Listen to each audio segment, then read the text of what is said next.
بسم اللہ الرحمن الرحیم۔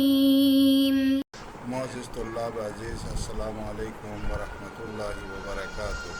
کتاب مبادئ نحو جلد نمبر 4 کا درس نمبر 69 لے کر آپ کی خدمت میں حاضر ہوں۔ اس درس کا عنوان منصوبات میں ان افعال کے بارے میں ہے جو ایک سے زیادہ مفعول کی طرف متعدی ہوتے ہیں، اور ان میں سے ایک حصہ ہم نے اس سے پہلے بیان کیا کہ جو ایک سے زیادہ مفعولوں کی طرف متعدی ہونے والے جو افعال تھے وہ ایک افعال قلوب تھے جو مبتدا خبر کے اوپر داخل ہوتے تھے، اور مبتدا کو اپنا مفعول اول اور خبر کو اپنا مفعول دوم بناتے تھے۔ لیکن آج ہم ان کچھ افعال کے بارے میں ہم بحث کریں گے جو دو مفعول تو لیتے ہیں، لیکن وہ دو مفعول آپس میں مبتدا خبر نہیں ہوتے ہیں، یعنی ان کی آپس میں جو جڑ گئے ہیں یہ دو مفعول ان افعال کی وجہ سے ہے۔ جب یہ افعال ان سے ہٹ جائیں گے تو اس وقت وہ بالکل الگ الگ ہو جائیں گے، ان کا شیرازہ بکھر جائے گا، اور وہ دونوں آپس میں کوئی بھی ارتباط باقی نہیں رہے گا، اور ان دو مفعولوں کا آپس میں ارتباط ان افعال کی وجہ سے ہے۔ ان کے بارے میں ہماری بحث ہوگی آج۔ اسی وجہ سے ان افعال کو ہم نے جو عنوان دیا الافعال التی تنصب مفعولین، وہ افعال جو نصب دیتے ہیں دو مفعولوں کو، لیس اصلہما مبتدأ و خبرا، جو اصل میں مبتدا خبر نہیں ہوتے ہیں، ایسے افعال کی بحث ہوگی ہم آج۔ اس میں سب سے پہلے جو بحث ہماری یہ ہے کہ کم ہی الافعال التی تنصب مفعولین لیس اصلہما مبتدأ و خبرا۔ یہ پہلی سوال ہے کہ وہ کتنے افعال ہیں جو دو مفعولوں کو مبتدا و جو اصل میں مبتدا و خبر نہیں ہیں آپس میں، ان کو نصب دیتے ہیں۔ ان افعال کی تعداد کتنی ہے، وہ کتنے ہیں؟ تو اس میں جواب میں کہا کہ وہ افعال جو دو مفعولوں کو نصب دیتے ہیں اور وہ دو مفعول آپس میں مبتدا خبر نہیں ہیں، ان کا وہ بہت زیادہ ہیں، وہ کثرت سے ہیں، وہ کثیر ہیں، وہ ان کو ضبط کرنا، ان کو محدود کرنا، معین کرنا کہ اتنے ہیں، یہ ممکن نہیں ہے۔ لیکن جو ان افعال میں جو دو مفعولوں کی طرف محتاج ہوتے ہیں، دو مفعول لے لیتے ہیں، جن کا استعمال کثرت سے کتابوں کے اندر موجود ہے، علمی مقالات میں، علمی کتابوں کے اندر جو اس کے استعمالات ہیں، وہ کچھ ہیں جن کو یہاں پر بیان کر رہا ہے، اور وہ کہہ رہا ہے کہ جیسے وہ کسا ہے، رزق ہے، اطعمہ ہے، سکا ہے، زودہ ہے، اور اس طرح کے افعال ہیں۔ تو ابھی فرماتے ہیں دیکھو الافعال التی تنصب مفعولین لیس اصلہما مبتدأ و خبرا کثیرۃ۔ تو افعال جو دو مفعولوں کو جو اصل میں مبتدا و خبر نہیں ہے آپس میں، ان کا کوئی رشتے مبتدا خبر نہیں ہے، تو یہ افعال جو ہے کثیرۃ بہت زیادہ ہیں، لا یمکن ضبطها، ان کا یعنی ضبط ممکن نہیں ہے، یعنی ان کو منحصر کر دے ہم کہیں کہ یہ اتنی تعداد ہے، یہ ممکن نہیں ہے۔ وَأَكْثَرُهَا اسْتِعْمَالًا، اور وہ جو اکثر استعمال ہوتے ہیں جو علمی مطالب کے اندر، وہ یہ ہیں، یا کسا ہے، ورزق ہے، وَأَطْعَمَ ہے، وَسَقَا ہے، وَزَوَّدَ ہے، وَأَسْكَنَ ہے، وَأَعْطَى ہے، یہ کل یہ جو افعال ہیں وما شاکلہا، اور وہ جو ان کے ہم شکل جو دوسرے افعال ہیں جو دو مفعولوں کی طرف متعدی ہوتے ہیں، لیکن وہ دو مفعول آپس میں مبتدا خبر نہیں ہوتے ہیں۔ تو یہ بحث ہماری جو ہے اس پہلے والے پیرایے میں بیان ہوئی۔ اب اس میں ایک فائدہ جو ہے بیان کرتے ہیں، اس فائدے کے اندر فرماتے ہیں کہ جو ہم نے اوپر کہا کہ اس کے ہم شکل یعنی اس کے شبیہ، اس جیسے دوسرے افعال، یہ کہا اس جیسے دوسرے افعال سے مراد کیا ہے؟ تو کہتا ہے اس میں بیان کرتے ہوئے کہتے ہیں کہ یشاکلھا، یعنی ان افعال کا جو دو مفعولوں کی طرف متعدی ہوتے ہیں اور وہ دو مفعول آپس میں مبتدا خبر نہیں ہوتے ہیں، ان کے جو شکل کے ہم شکل اور اس کے مشابہ جو افعال ہیں، وہ جیسے انسا ہے، حببہ ہے، جزا ہے، و انشد ہے، و استثناء ہے، یہ جو افعال ہیں الی آخر، مطلب اس کے علاوہ بھی بہت سارے ہیں کہ جو یہاں پر کچھ کو آپ کی خدمت میں اشارہ کیا کہ جو شاکل، جو ہم شکل، جو شبیہ ہیں ان افعال ہے کہ جو دو مفعولوں کو لیتے ہیں اور وہ دو مفعول آپس میں مبتدا خبر نہیں ہوتے ہیں۔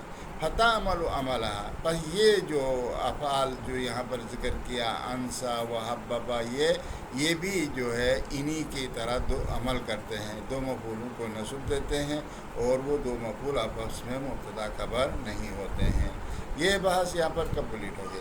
اب دوسری سوال جو اس مسئلے میں ہم بیان کرتے ہیں کہ اب یہ جو مفعول جو آپ نے بیان کیا، یہ جو آپس میں مبتدا خبر نہیں ہوتے ہیں، مبتدا خبر جب ہوتے ہیں تو جو مبتدا ہوتا ہے وہ مفعول اول ہوتا ہے، جو خبر ہے وہ مفعول دوم ہوتی ہے، لیکن جب یہ افعال جو آپس میں مبتدا خبر نہیں ہیں تو ان میں رتبہ بندی کیسے کریں، کس کو ہم مفعول اول قرار دے دیں اور کس کو مفعول دوم قرار دے دیں، یا ان کا مرتبہ، ان دو مفعولوں کا مرتبہ کیا ہے؟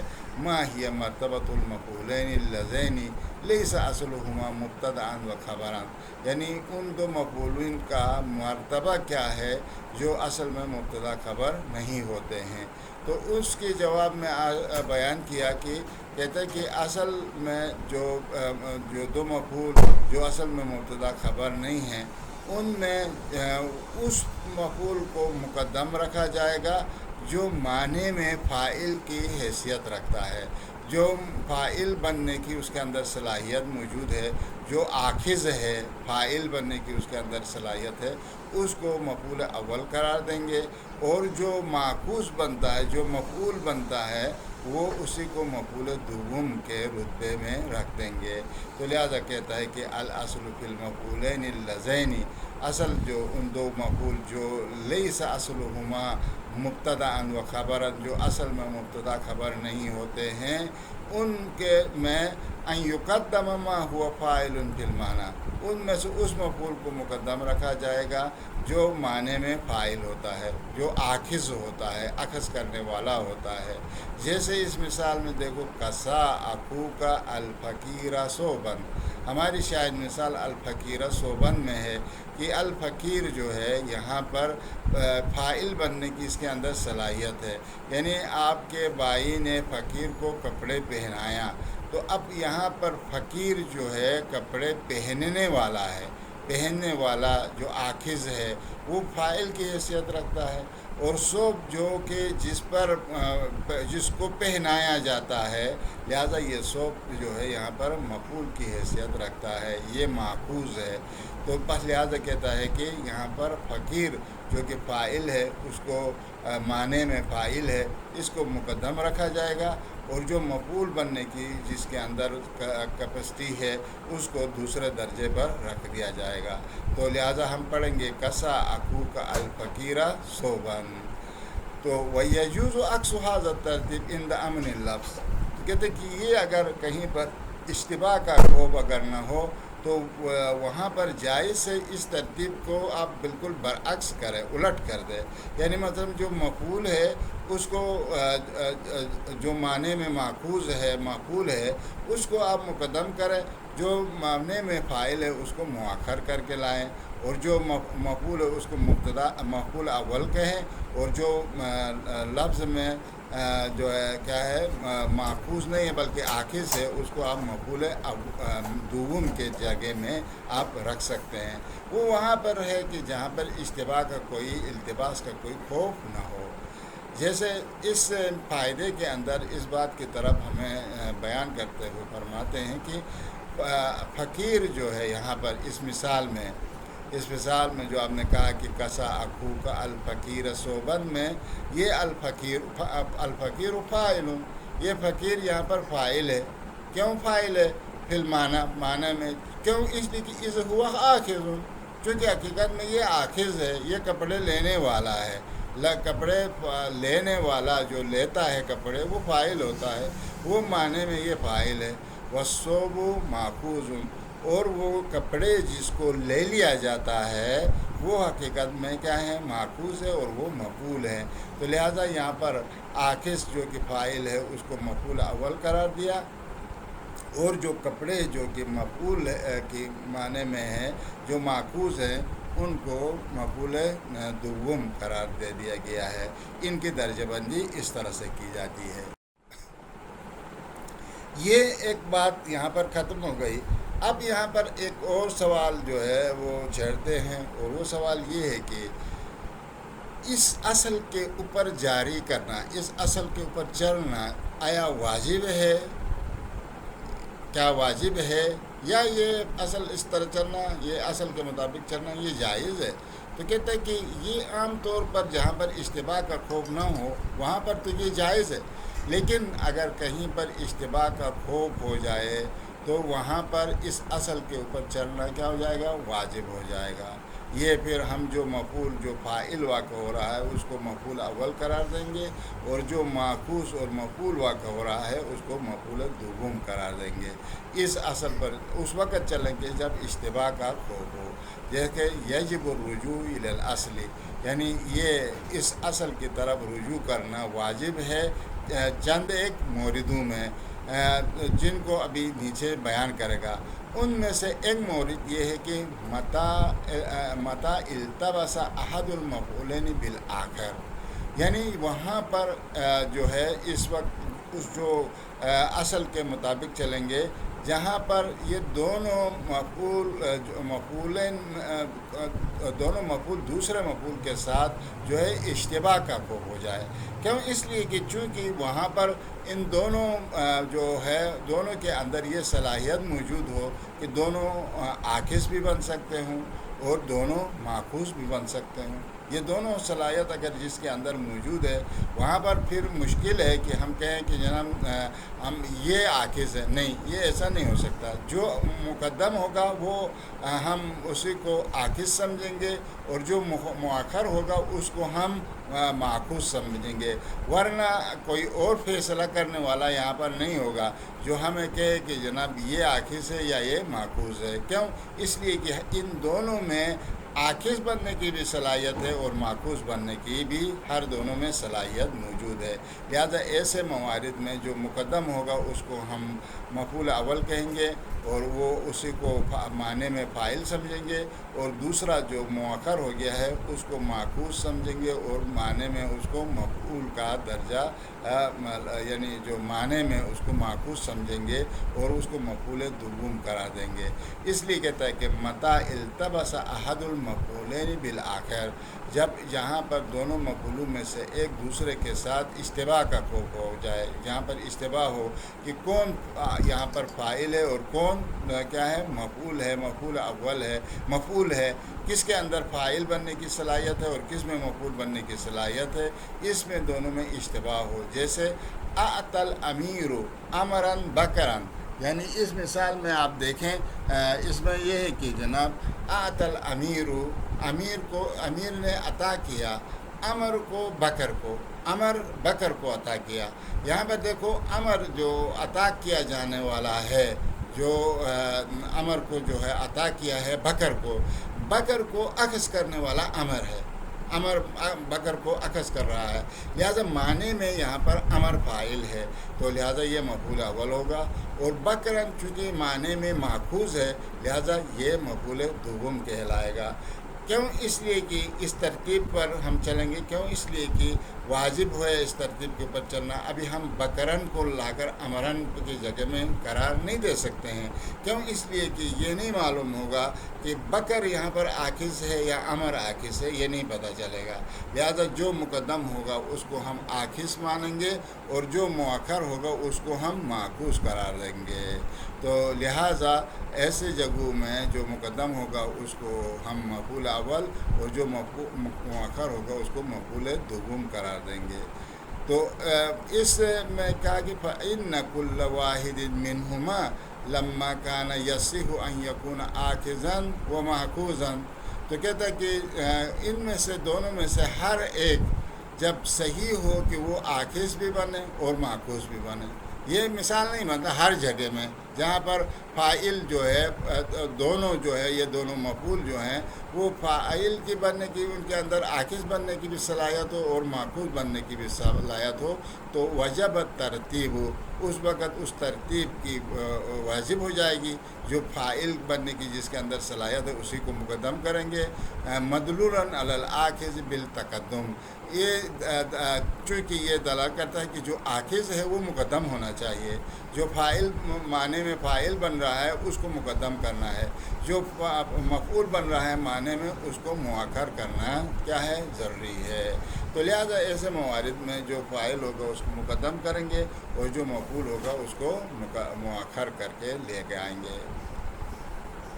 اور ایک یہ مورد ہو گیا. دوسرا مورد جہاں پر ایسے موارد میں ان افعال کا جو اصل میں مبتدا خبر نہیں ہوتے ہیں وہاں پر اس جو مفعول اول کو مقدم کریں گے جب وہ مفعول حصر واقع ہو جائے، محصور واقع ہو جائے، محصور فی واقع ہو جائے تو اس وقت اس ماخوذ کو اگر ماخوذ کا مؤخر کرنا اور وہ جو عاکس جو معنی میں فاعل ہے اس کو مقدم کرنا واجب ہوگا. جیسے مثلا اس مثال میں متا حصر المفعول، یہاں پر مفعول حصر واقع ہو جائے، جیسے ما آتیت الصدیق الا کتابا، میں نے دوست کو عطا نہیں کیا مگر کتاب، یعنی اس کو جو صدیق کو جو چیز دیا ہے وہ کتاب دیا ہے، کتاب اس کو دے دیا ہے. تو یہ کتاب میں مطلب حصر ہے، لہذا اس کو اگر آپ نے مقدم کر دیا تو یہ حصر کا معنی پھر باقی نہیں رہے گا. تو لہذا اس باکس کے اندر جو ہے اس مطلب کی طرف اشارہ ہو گئی کہ لِأَنَّكَ لَوْ قُلْتَ، اگر مطلب بجائے کہ آپ اس ترتیب کو بگاڑ کے آپ اس طرح کہیں لَوْ قُلْتَ مَا آتَيْتُ كِتَابًا إِلَّا الصِّدِّيقَ، میں کتاب کو نہیں دیا، میں نے کتاب کو نہیں دیا مگر صدیق کو، مطلب صدیق کو. یہاں پر آپ حاصل کر رہے ہیں کس کو؟ صدیق کو حاصل کر رہے ہیں.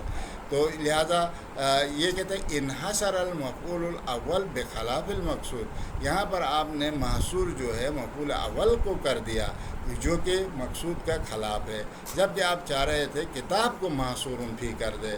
جب کتاب کو جب محصور فی کرنا چاہتے ہیں تو اس کو مؤخر کرنا واجب ہو جائے گا، اور جو تو اس وقت جو ترتیب کے مطابق جو فاعل ہے معنی میں آخذ ہے اسی کو آپ مقدم کریں گے، اور جس کو محصور واقع کرنا چاہتے ہیں وہ الا کے پیچھے رکھیں گے. یہ دوسرا قسم ہو گئی. اور تیسری صورت جہاں پر اس کا جو ہے اپنی جگہ میں رکھنا وہاں پر واجب ہے جہاں پر مفعول اول ضمیر ہو اور وہ ضمیر متصل ہو، اور مفعول ثانی جو ہے وہ اس میں ظاہر ہو. تو ایسے صورت میں اس مفعول اول جو کہ آخذ ہے، جو آخذ ہے معنی میں فاعل ہے اس کا مقدم کرنا واجب ہو جائے گا، اور جو مفعول ہے مفعول اس کو مؤخر کرنا واجب ہو جائے گا.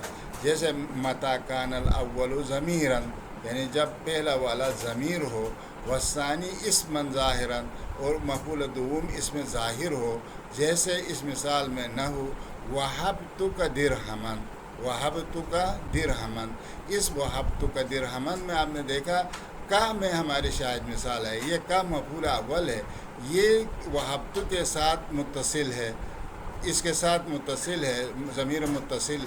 درہمن یہ مفعول دوم ہے. تو اب یہاں پر جو ہے اس کا کو جو کہ معنی میں آخذ ہے لہذا اس کا مقدم کرنا یہاں پر واجب ہے، اور درہمن کو مؤخر کرنا یہاں پر واجب ہے. کیوں؟ اس لیے کہ اگر آپ نے اس کا ضمیر کو مؤخر کرنا چاہیں اور درہمن کو مقدم کرنا چاہیں تو ضمیر کا جو ہے وہ ضمیر منفصل میں آپ تبدیل کرنا پڑے گا. تو اس صورت میں ہوگا وہب تو درہمن ایاکا ہو جائے گا. تو یہ ایاکا کا کہہ دینا جو ہے یہ جب جہاں کہیں پر ضمیر متصل لانا ممکن ہو وہاں پر ضمیر کو منفصل لانا جائز نہیں ہے اور یہ خلاف ہے، یہ ممنوع ہے. تو لہذا ایسے مورد میں ہم کیا کریں گے، جو ضمیر متصل ہے مفعول اول ہے اسی کو مقدم کریں گے، اور جو مفعول ہے معنی میں بھی اسی کو جو ہے مفعول دوم کے جگہ میں رتبے میں رکھیں گے. تو یہ ہو گیا. جیسے کہ اس میں جو بیان کرتا ہے لأن تاخیر الاول، چونکہ یہاں پر پہلے والے مفعول اول جو کہ ضمیر متصل ہے اس کو اگر آپ نے مؤخر کیا تو یؤدی الی فصل الضمیر، تو اس صورت میں ضمیر کو پھر منفصل لانا پڑے گا. جب ضمیر منفصل لائیں گے مع امکانی اتصالی، باوجود اس کے کہ یہاں پر متصل لانا ممکن ہے، آپ اس کو جب اس کو پہلے مقدم کریں گے تو اتصال سے ہوگا. اما اگر آپ اس کو مؤخر کرنا چاہیں گے تو اس وقت وہاں پر جا کر وہ منفصل ہو جائے گی. تو جہاں پر ضمیر کا متصل لانا ممکن ہے وہاں پر منفصل لے کے آنا وہ ممنوع، اور یہ ممنوع ہے. لہذا ایسے مورد میں جو ضمیر متصل ہے اسی کو جو معنی میں بھی فاعل ہے اسی کو مقدم کریں گے، اور وہ جو مفعول ہے اس کو مؤخر کر کے ذکر کریں گے. تو اسی کے ساتھ ہم آج یہاں پہ ہمارا بحث ختم ہو گیا. وآخر دعوانا ان الحمد للہ رب العالمین.